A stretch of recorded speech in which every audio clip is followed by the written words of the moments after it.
हरिओम। तीसरा अध्याय का 17वां श्लोक।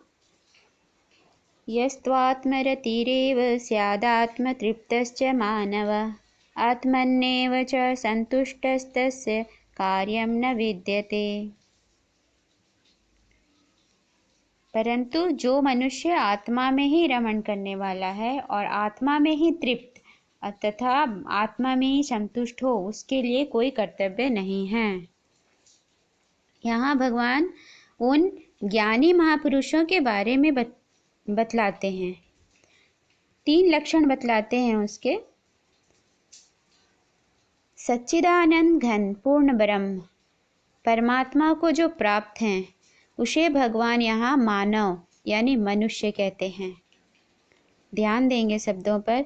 मनुष्य की परिभाषा यही है जो अपने कर्तव्य पालन करके सृष्टि चक्र के अनुसार आचरण करता है, यानी हर कर्म में फल की आसक्ति इच्छा का त्याग होना और हर कर्म में अपने को निमित्त समझना, कर्ता नहीं समझना, तथा हर कर्म राग और द्वेष से अलग होकर करना। कर्ण को भी मैं यहाँ राग आसक्ति का प्रतीक बतलाती हूँ, क्योंकि वह एक आदर्शवादी मनुष्य तो था।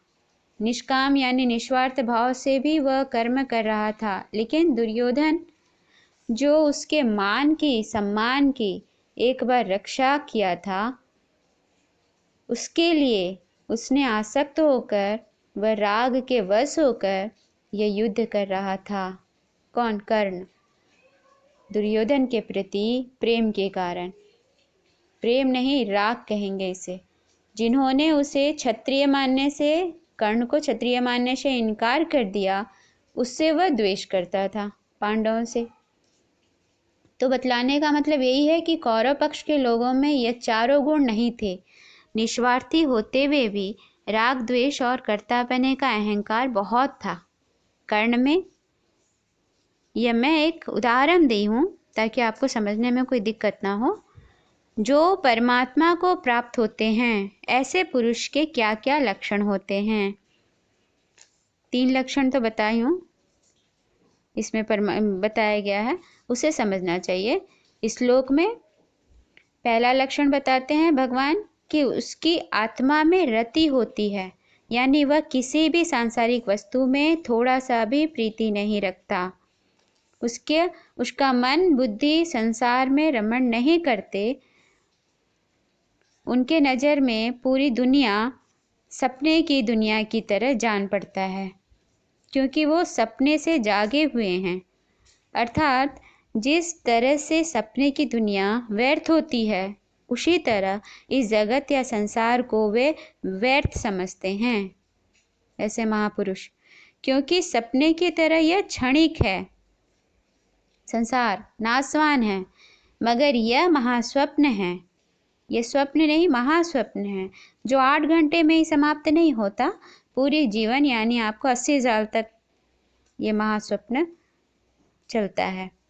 ऐसे जगे हुए महापुरुष केवल परमात्मा के स्वरूप का ही निश्चय और चिंतन करते रहते हैं।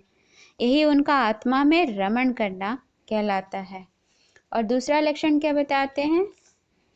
भगवान कहते हैं वह आत्मा में तृप्त होता है। ऐसे मनुष्य किसी भी सांसारिक वस्तु की कोई कामना या आवश्यकता उनको नहीं होती। वह अनन्य भाव से परमात्मा के स्वरूप में स्थित होकर सदा के लिए तृप्त हो जाते हैं। उसे आत्मतृप्त कहते हैं। और तीसरा लक्षण बताते हैं वे आत्मा में ही संतुष्ट होते हैं। उस महापुरुष को संसार की कोई घटना असंतोष नहीं देता, कोई घटना उसे विचलित नहीं करता। जाहिर है, आप कल रात के बुरे सपने को याद करके कितनी देर विचलित रहते हो? दिन भर या कुछ समय। लेकिन अगर आप ज्ञानी होंगे तो उस सपने को सुबह ही भूल जाएंगे सपना समझकर। तो ज्ञानी महापुरुष तो जागा हुआ है, वह तो इस जीवन रूपी महास्वप्न में जागा हुआ है। अब जो जागा ही हुआ है तो वह सपना भी नहीं देखेगा। तो वो महापुरुष संसार की घटनाओं को देखता तक नहीं, और वह सदा के लिए जाग चुका है। हर्ष शोक आदि विकार उसे प्रभावित नहीं करते हैं। वह परमात्मा में निरंतर संतुष्ट रहता है। ऐसे महापुरुष जो अपने सद्गुरु की आज्ञा मानते हुए यज्ञ के निमित्त कर्म करते हुए परम कल्याण स्वरूप परमात्मा में तृप्त रहते हैं, तो उनका उद्देश्य पूर्ण हो गया। अब उनके लिए कोई भी कर्तव्य नहीं रह जाता। अतएव उनके लिए कर्तव्य समाप्त हो चुके होते हैं। वे कृतकृत्य हो गए हैं, वे ज्ञात ज्ञातव्य हो गए हैं, वे प्राप्त प्राप्तव्य हो गए हैं। तो ज्ञानी पुरुष का मन और इंद्रियों से और शरीर से कुछ संबंध ही नहीं रहता है, इसलिए उनका कोई कर्तव्य नहीं होता। फिर भी यहाँ भगवान कहते हैं कि दूसरों के लिए आदर्श स्थापना के लिए वे ममता, आसक्ति और कामना से रहित केवल लोगों की दृष्टि में वे कर्म करते नजर आते हैं, क्योंकि उनका प्रारब्ध के अनुसार अभी शरीर है, तो वे शास्त्रानुकूल कर्म करते हुए दिखते हैं। लेकिन ऐसे पुरुष पर शास्त्र का कोई नियम लागू नहीं होता। तीसरे अध्याय का 18 नंबर श्लोक देखेंगे। नैव तस्य कृतेनार्थो न कृतेनेह कश्चन न चास्य सर्वभूतेषु कश्चिदर्थव्यपाश्रयः।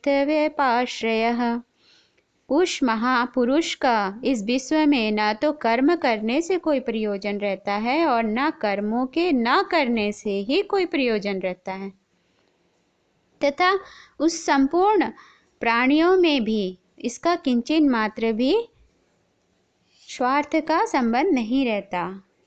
यहाँ भगवान कहते हैं क्योंकि वह महापुरुष निरंतर परमात्मा के स्वरूप में संतुष्ट रहता है, इसीलिए उसे कोई कर्म करके लौकिक या पारलौकिक कुछ भी पाना बाकी नहीं रहता, और न ही कर्म के त्याग करके कोई सिद्धि पाने का औचित्य ही शेष रहता है। कोई अभिलाषा नहीं होती, इसीलिए उनके लिए न कर्मों का करना जरूरी है और न ही कर्मों का ना करने से कोई मतलब। वह सभी पाप पुण्य कर्तव्य अकर्तव्य से मुक्त है। वो तो सदा के लिए नित्यानंद में मग्न रहते हैं और स्वयं आनंद रूप बन जाते हैं। उत्तर गीता में भगवान कहते हैं, ज्ञानामृतेन तृप्तस्य कृतकृत्यस्य योगिनः न चास्ति किंचित् कर्तव्यमस्ति चेन्न स तत्त्ववित्।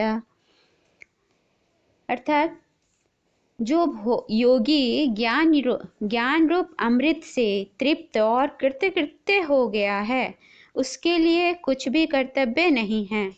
यदि कुछ कर्तव्य है तो वह तत्वज्ञानी नहीं है।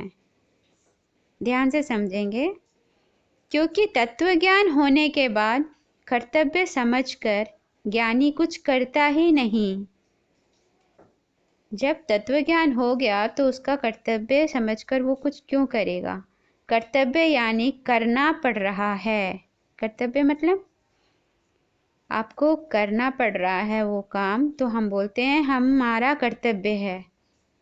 लेकिन ज्ञानी को कुछ करना नहीं पड़ता, वह तो आनंद में सब और ईश्वर का दर्शन करते हुए जड़ चेतन में स्वतः ही कर्म उसके होते हैं, प्रेम पूर्वक होते हैं, तो वो कर्तव्य थोड़ी रह जाएगा। आप तो प्रेम पूर्वक अपने पुत्र को खिलाते हो, वो कर्तव्य है देखने वालों के लिए, लेकिन आपके लिए तो आप कोई कर्तापने का भाव नहीं करोगे। आपके लिए तो आनंद का क्षण है वो खिलाना। तो जड़ चेतन स्थावर जंगम किसी भी प्राणी से थोड़ा सा भी स्वार्थ का संबंध उनका नहीं रहता।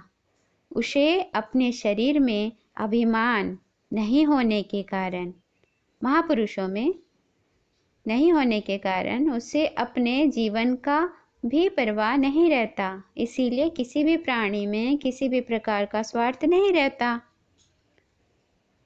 लेकिन प्रारब्ध के अनुसार वह कर्म करते दिखता है। असल में उसका कर्म उन कर्मों से कुछ संबंध नहीं रहता, इसीलिए उन कर्मों को कर्म या कर्तव्य माना ही नहीं जाता, माना ही नहीं गया है। जब तक मनुष्य को परमात्मा की प्राप्ति नहीं हो जाती, तब तक उसे अपने धर्म का पालन, अपने वर्णाश्रम के अनुसार विहित कर्मों के अनुसार निस्वार्थ भाव से अवश्य अवश्य करना ही कर्तव्य है, कहा जाता है। और परमात्मा प्राप्ति के बाद उसका कोई कर्तव्य नहीं होते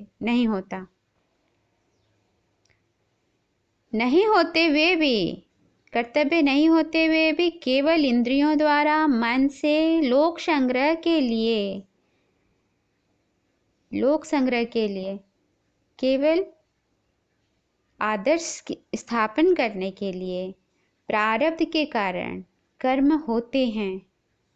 यहाँ शब्दों पर ध्यान देंगे। पहले मनुष्य को कर्तव्य कर्म करने पड़ते हैं और बाद में कर्तव्य कर्म होते हैं, स्वतः ही, क्योंकि कर्तापन का भाव नहीं रह जाता है तब। हरिओम।